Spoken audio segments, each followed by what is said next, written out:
কলার মোচা দিয়ে অনেক ধরনের রেসিপি বানানো যায়, কিন্তু যে কোনো নিরামিষ দিনে মোচার এই নিরামিষ রেসিপিটি একবার ঘরে ট্রাই করুন। আশা করছি আপনাদের অনেক ভালো লাগবে।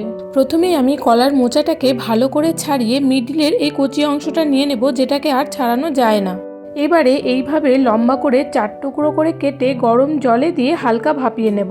ভাপানো হয়ে গেলে জল থেকে তুলে কড়াইয়ে সর্ষের তেল গরম করে একটা একটা করে দিয়ে ভালো করে ভেজে নেব।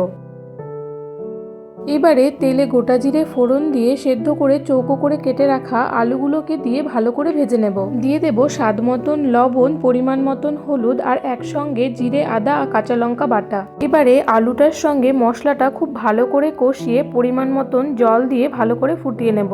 ভালো করে ফুটে উঠলে আগে থেকে ভেজে রাখা মোচাগুলো এতে দিয়ে দেব।